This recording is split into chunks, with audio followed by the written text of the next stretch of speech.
Let me make it clear that I'm delighted when I see people with active minds trying to tackle the great unknowns in the universe.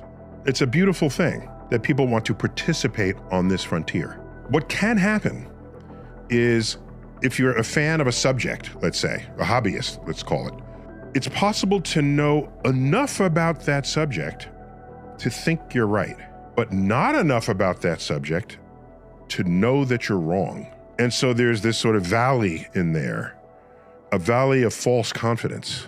This has been studied by others, and it's called the Dunning-Kruger effect. It's the phenomenon where a little bit of knowledge, you over-assess how much of that subject you actually know. And then when you learn even more, you realize, no, I didn't know as much as I thought I did.